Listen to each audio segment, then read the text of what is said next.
que tu attends quelque chose, Michel? Hein? Tu attends quelque chose? Simplement demander si Les règles là-bas. Ah bon, c'est là-bas que ça va se passer? Non, non, c'est ici, mais c'est la présentation d'abord officielle. Et après, vous allez... Après, on arrête pour une minute pour que les gens qui vont parler, ce soit ici. Bon, alors, d'accord, on commence. Oui, tout le monde.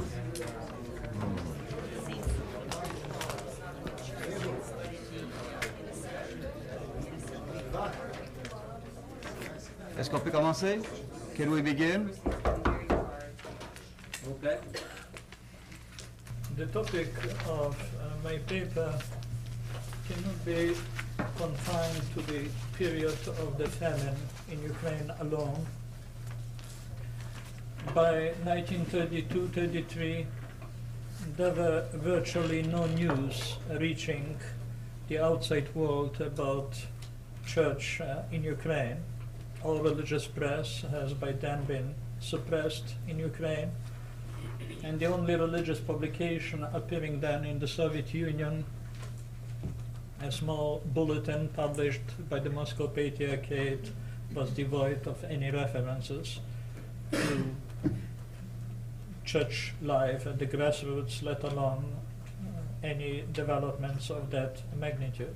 It is therefore necessary to broaden the focus of this paper and to look at the destruction of the church and religion in Ukraine in the context of the general frontal assault on religion that began in the entire Soviet Union in 1929 on the one hand, and the attack on Ukrainian national institutions, on Ukrainian cultural elite, indeed on Ukrainian national substance, that began about the same time and culminated in terms of the magnitude of calamities that descended upon the Ukrainian people in the tragedy of the 1932-33 famine.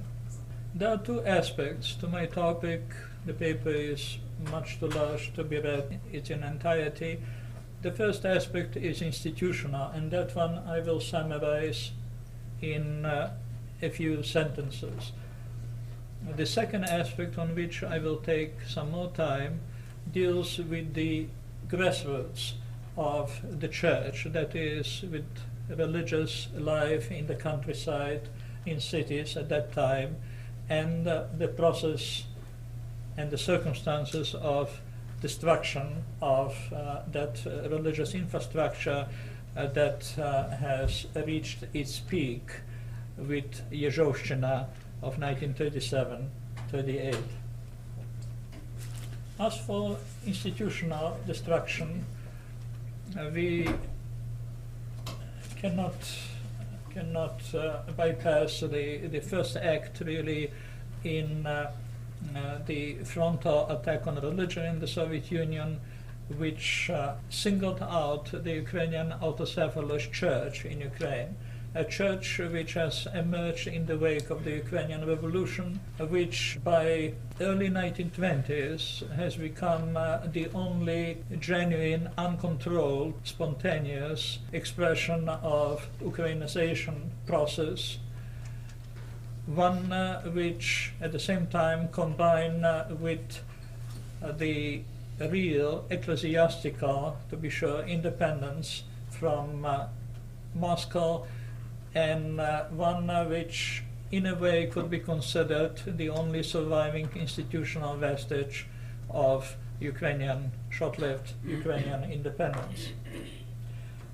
The attack on this church, on the Ukrainian autocephalous church, began with arrests in 1928-29, and by late 1929, the church was officially unmasked, I'm putting this in quotation marks, as the organ of the now just discovered by GPU League, or Union for the Liberation of Ukraine, Spilka Vyzvolenia Ukrainy, SVU.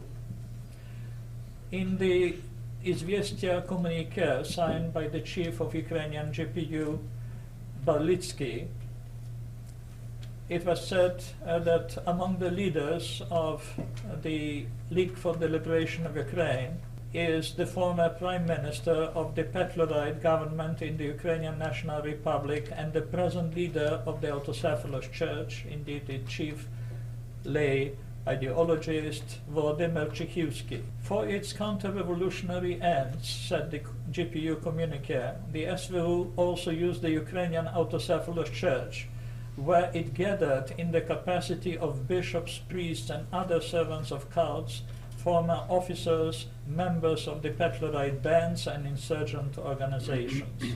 Before long it became clear that the Autocephalous Church was dragged into the SVU affair in order to supply the accusations, the police accusations, with some semblance of mass organization, some semblance of mass support for SVU, which the core of the defendants that were to be tried soon in Kharkiv could not obviously represent. Obviously they did not present any danger to the regime.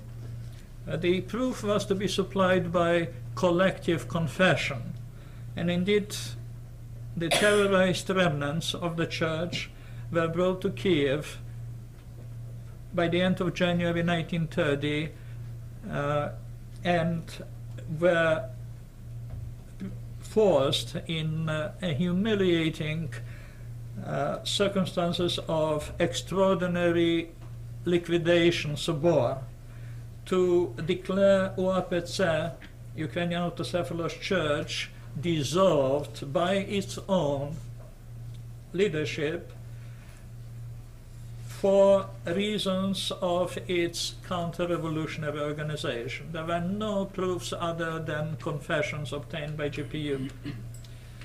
Very striking in this respect was that part of this particular section of the resolution dissolving Ukrainian Autocephalous Church. The counter-revolutionary political activities, stated the resolution, made the UAPC a synonym of counter-revolution in the Ukraine. Under such circumstances, it was completely logical that autocephaly, that is, church independence, should become a symbol of Petloride independence, that Ukrainization, another of the principles of UAPC, should be exploited as a means of inciting national enmity, and that subornochronist conciliarism should transform itself into a demagogic means of political influence in order to reach the appointed end, that is, to subvert the regime.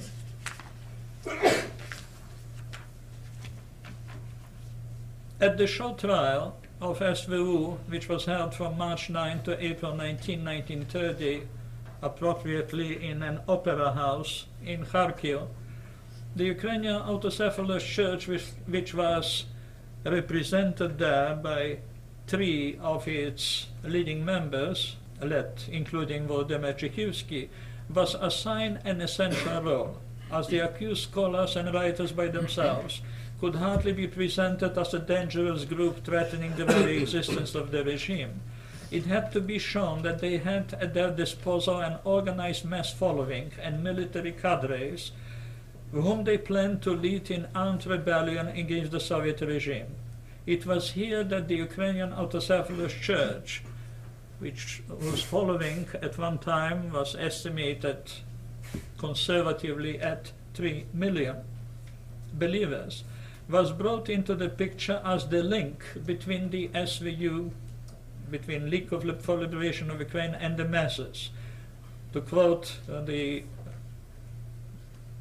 accusations at the trial, as the main center of the insurgent movement, the most reliable organizational backbone, and the mightiest agitation and propaganda apparatus of the SVU, its legal cover for maintaining military reserves. The trial ended with what appeared then surprisingly mild sentences, but none of the of those condemned has managed to return from imprisonment, exile, or from ever they were dispatched by the GPU. It is characteristic that in the wake of the so-called self-dissolution of the UAPC, with the blessings of the authorities, another organization was formed in which the meager survivors of the UAPC, some 300 Ukrainian parishes out of some 1,100 that existed before 1929, were allowed to continue for a short while their life. Now they were allowed to convene a second extraordinary congress in December 1930, at which references to autocephaly and Ukrainization and subornoprownists were lacking. The new organization, headed by Archbishop Ivan Pavlovsky of Kharkiv, was stressing now loyalty to the Soviet power, and indeed called upon the surviving parishes to be faithful pupils of Christ and apostles in their attitudes toward the Soviet regime. Show it your goodwill and conscientiously carry out its directives. Should any express in his church activities views hostile to the Soviet regime, he would harm the cause of the church and shall be subjected to ecclesiastical punishment.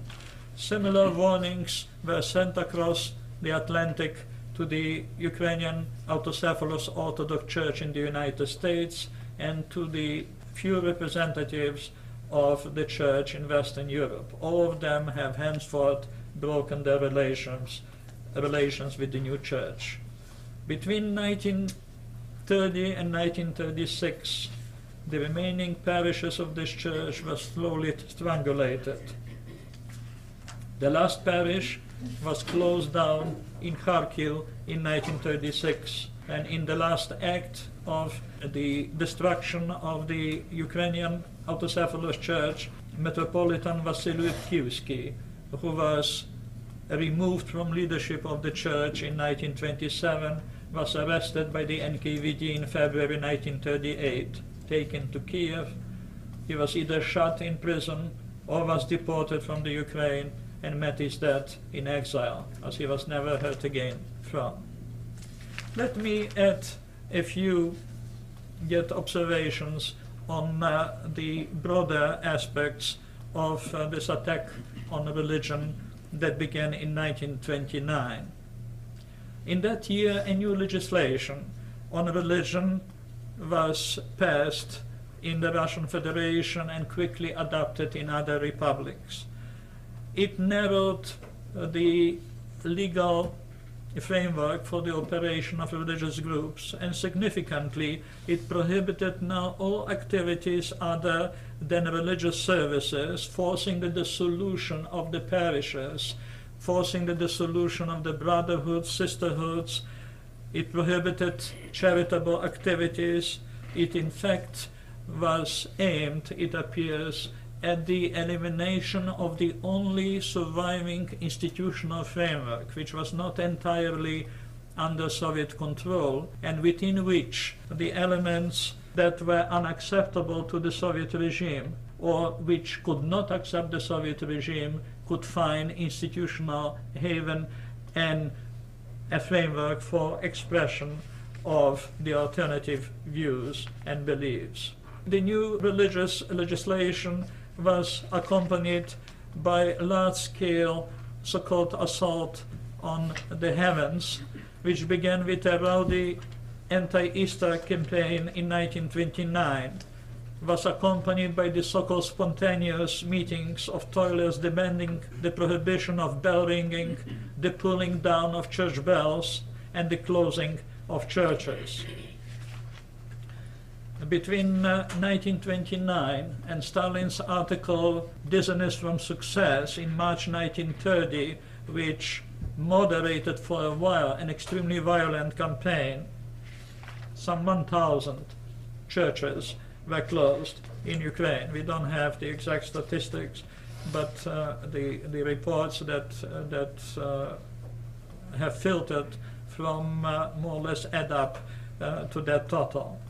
Accompanying this campaign were increasingly frequent renunciation of priesthood and even of religion by the impoverished and intimidated servants of cult in Ukraine.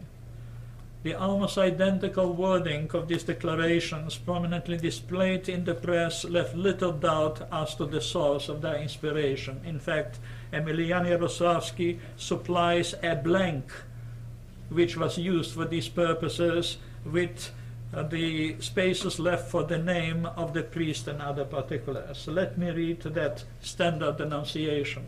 I, a priest who have served in, a room left for the description of the church, for so many years, and now am convinced and realize that religion interferes with the building of socialism and stupefies the minds of the peasants and the working class. Therefore, I desire to stop deceiving and stupefying the peasants and workers, and I therefore abandon my calling as a priest and call upon all other members of the clergy to follow my example. Date and signature. At times, priests were urged to renounce their calling in public letters written to the newspapers by their children, and in some cases the wife and children of a priest would publish letters renouncing all association with him.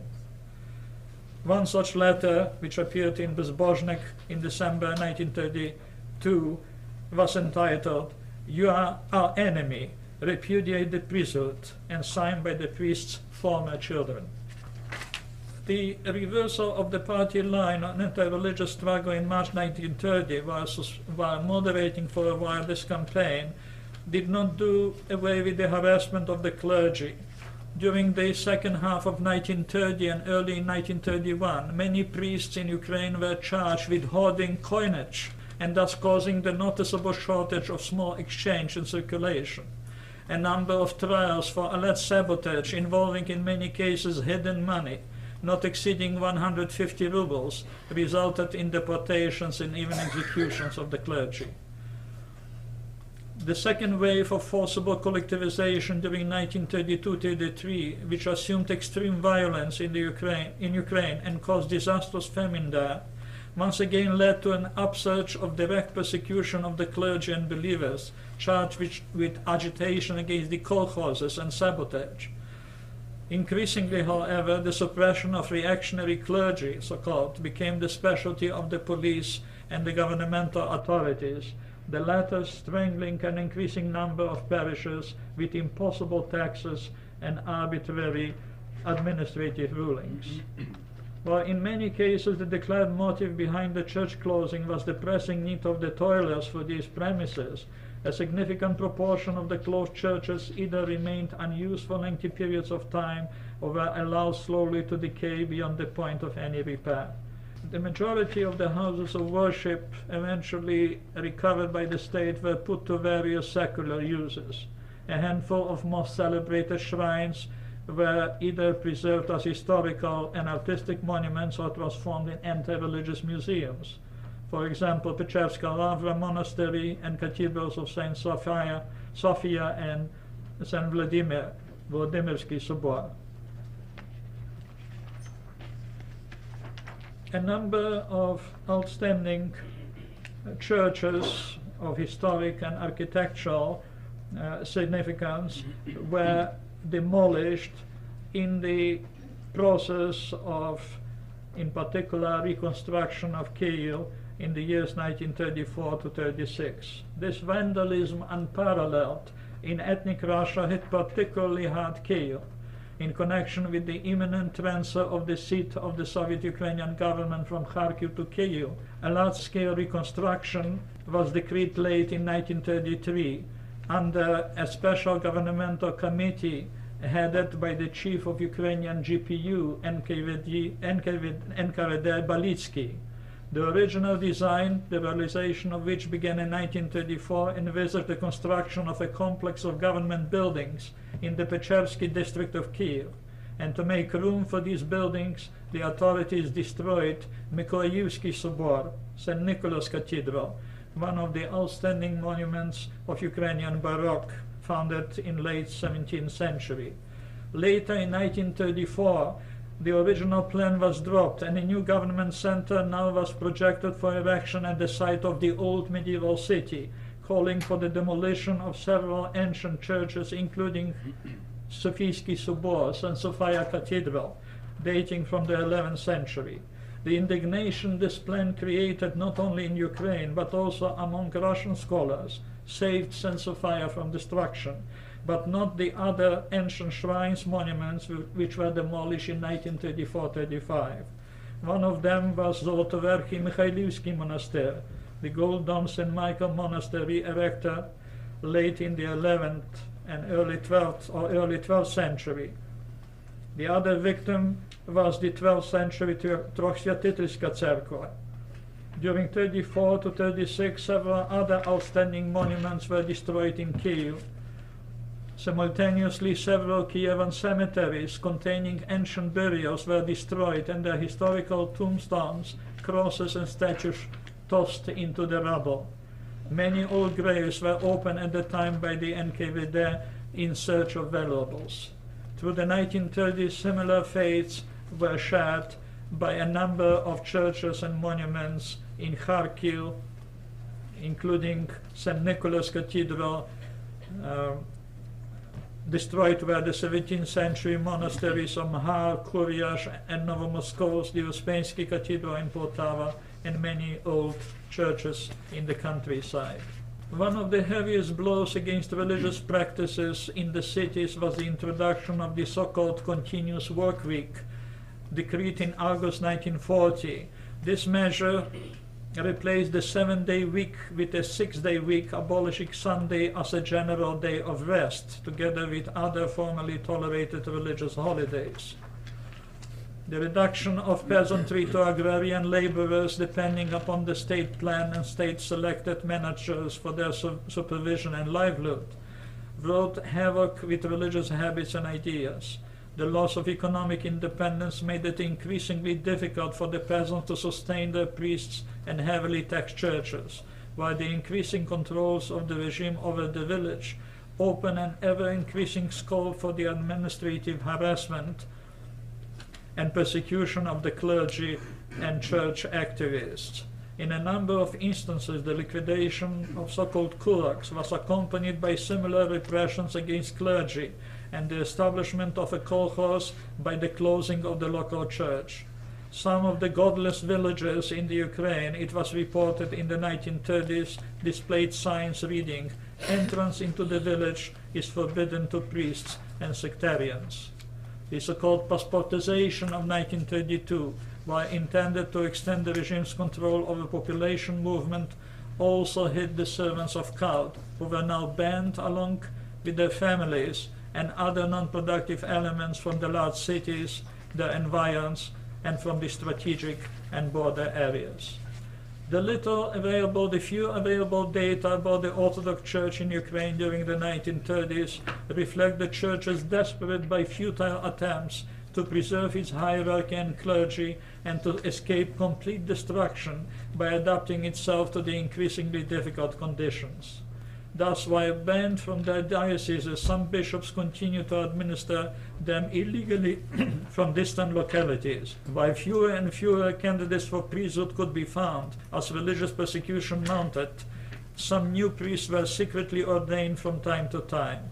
The clergy banished from the urban churches continued to serve their flock in the cemeteries, and some priests became manual laborers, serving the faithful in their spare time without official permission. Others took to the road, wandering from place to place, relying on the charity of the believers.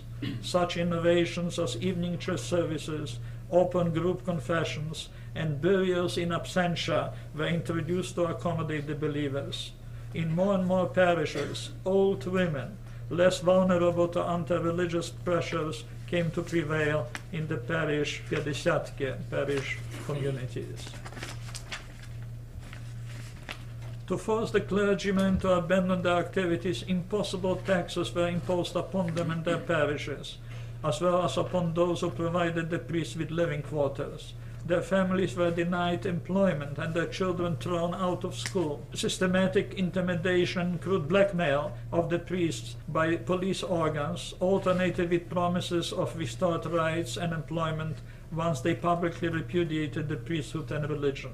By 1936, sweeping political charges against these surviving churchmen sectarians had reappeared in the Soviet press and in the meeting of various mass organizations.